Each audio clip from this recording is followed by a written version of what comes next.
जहां भले एक समय पर लोगों को उम्मीद थी कि शायद सुप्रीम कोर्ट ईवीएम मशीन से जुड़े वोटिंग के प्रोसेस में कुछ सुधार कर सकती है, वहीं लोगों को बहुत बड़ा झटका मिला था जब जस्टिस संजीव खन्ना और दीपांकर दत्ता की बेंच ने ऐसा करने से मना कर दिया। वक्त नहीं लगा जब लोगों ने सुप्रीम कोर्ट को काफी क्रिटिसाइज करना शुरू कर दिया, जिसमें कि सबसे आगे lead petitioner senior advocate Prashant Bhushan दिखे हैं, जो कि सुप्रीम कोर्ट के इस जजमेंट से सबसे ज्यादा दुखी और गुस्सा भी है, जब जस्टिस दीपांकर दत्ता ने फैसला सुनाते हुए उल्टा ईडीआर के कामों पर शक पैदा कर दिया। मामला अब इंटरेस्टिंग हो गया है जब सीनियर एडवोकेट कपिल सिब्बल ने भी सुप्रीम कोर्ट के इस जजमेंट पर चुप्पी तोड़ते हुए अपने व्यूज देश की जनता के सामने रखे हैं। सुप्रीम कोर्ट के जजमेंट के साथ साथ उन्होंने ईसीआई की वर्किंग पर भी कई गहरे सवाल उठाए हैं, और चलिए एक नजर डालते हैं कि अपने आर्टिकल में क्या suggestion senior advocate Kapil Sibal ने दिए हैं, जिससे शायद आप भी अग्री करते हुए नजर आएंगे। सबसे पहले तो सीनियर एडवोकेट कपिल सिब्बल ने कहा है कि वोटिंग राइट भले एक स्टैट्यूटरी राइट है, पर लोगों के पास कॉन्स्टिट्यूशन और रिप्रेजेंटेशन ऑफ पीपल एक्ट के तहत वोट करने का अधिकार है, और सुप्रीम कोर्ट ने अपने कई जजमेंट्स में ये मेक श्योर किया है कि ये voting rights free and fair elections में यूज हो, जिसकी जिम्मेदारी इलेक्शन कमीशन ऑफ इंडिया की है। पर जिस तरीके से वे इलेक्शंस को फ्री एंड फेयर बनाएंगे वो जुडिशियल रिव्यू के तहत आता है। इसको सिंप्लीफाई करते हुए senior advocate Kapil Sibal stated, in other words, if a procedure is adopted that makes the election suspect, courts can always open on whether the process adopted was free and fair. Free and fair aspect के बारे में अपने views देते हुए senior advocate Kapil Sibal ने कहा है कि ये तभी मुमकिन है जब वोटर्स को यकीन हो कि उन्होंने जो वोट दिए हैं वो अच्छे से कास्ट हुए हैं, और ये बस एक ही तरीके से हो सकता है, और वो है बैलेट पेपर। जी हाँ, आपने सही सुना। Senior advocate Sybil stated, "The only method that ensures fairness in this regard is to make sure the voter obtains a ballot paper in any form and places it in a ballot box, knowing that the vote is safely sealed and counted in favor of his or her chosen candidate." और अगर ऐसा नहीं होता है तो लोगों के मन में शक पैदा हो जाता है, जिसकी वजह से ही ईवीएम से जुड़ी इतनी कंट्रोवर्सी चल रही है। इसलिए भी क्योंकि वोटर सैटिस्फाइड नहीं है कि उनका वोट उनकी सिलेक्टेड पार्टी को भी जा रहा है या नहीं, और ये मेक श्योर करने को भी कोई तरीका नहीं है। Sybil stated, "Several polls have suggested that the majority of the citizens of this country find the EVM suspect. I believe that the elector has the fundamental right to know that the vote cast by him or her is in favor of the candidate for whom the vote is cast. Free and fair elections is part of the basic structure of the Constitution, fairness being an essential element in the voting process." हालांकि आपको बता दें कि senior advocate Sibal इस बात से अनजान नहीं है कि एक समय था जब बैलेट पेपर्स को लेकर भी कई मैल प्रैक्टिसेस देखने को मिली थी, जिसके बारे में कोर्ट्स को भी पता है। पर सीनियर एडवोकेट सिब्बल का ये मानना है कि जो सुप्रीम कोर्ट ने अपने जजमेंट में ये साफ साफ कहा था कि बैलेट पेपर पर वापस नहीं जाया जा सकता है, पर सीनियर एडवोकेट कपिल सिब्बल का ये मानना है कि जो सुप्रीम कोर्ट ने अपने जजमेंट में ये साफ साफ कहा था कि बैलेट पेपर पर वापस नहीं जाया जा सकता है, बेहद गलत है।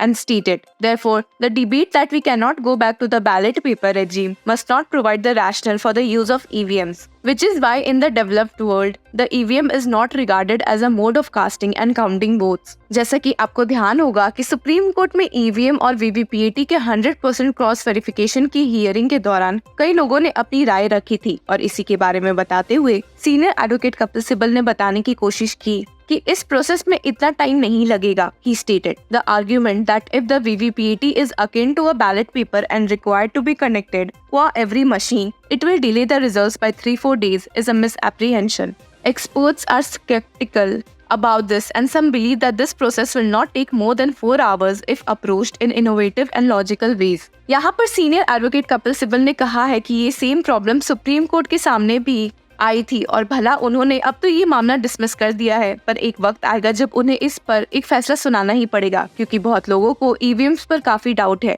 He stated, "It is perhaps too late at this point for the Election Commission to adopt a relatively fair procedure to ensure a fair election. But someday the Supreme Court will have to consider this issue, taking into account that the political parties in opposition and the majority of the electorates find the EVMs to be suspect." यहाँ पर अपनी राय देते हुए senior advocate Kapil Sibal ने कहा है कि उनके हिसाब से तो अगर इस मामले में कुछ दिन लगते हैं तो लग जाने चाहिए, पर ये श्योरिटी तो मिलेगी कि लोग जो वोट्स दे रहे हैं वो सही जगह जा रहे हैं। He stated, "Given an option, I would think that a couple of days delay in pronouncing the result that seeks to ensure a fair procedure in the conduct of the election Should we prefer to a non-transparent process in which the machine alone counts my vote without my personal knowledge about in whose favor it has been counted? आपको बता दें कि senior advocate Kapil Sibal ने ballot paper के support में एक report का भी जिक्र किया है, जिसमें ये शो किया गया है कि पूरे वर्ल्ड में मैक्सिमम कंट्रीज में बैलेट पेपर्स यूज होते हैं और बहुत कम में ही EVMs. He stated, a report published by the World Economic Forum in 2020 showed that votes are cast by manually marking ballots in 209 of the 227 countries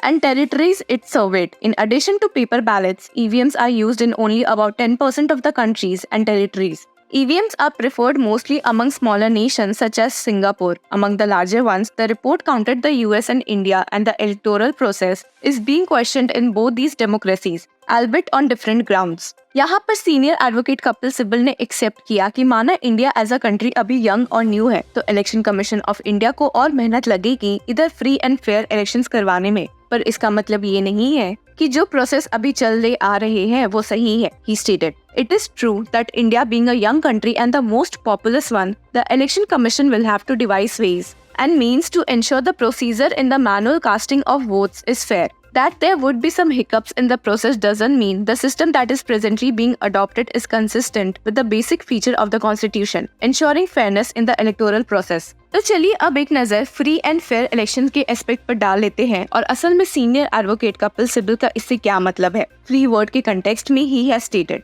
while interpreting the word free, the election commission must ensure that a voter casts his or her vote free from any undue influence. That is why votes cast pursuant to undue influence as prescribed by Act of 1951 would subject the candidate to a charge of corrupt practice. Bribing candidates or voters in the course of the election as well as other statutory prohibitions would render the election of the candidate void. The losing candidate can file a petition to that end. और वहीं fair word के relation में उन्होंने कहा है कि voters को एक फेयर एनवायरनमेंट भी मिलना चाहिए वोट करने के लिए. He stated, the word fair means that apart from the candidate being free to cast his or her vote, the entire process in the course of the election should also be free. That is why the Election Commission has guidelines issued for all the returning officers during the course of the polls, the political parties and those voices representing them to ensure the fairness of the procedure in the conduct of the election. और ये दोनों factor से ballot boxes से ही हो सकते हैं, जिसके favour में senior advocate Kapil Sibal has stated,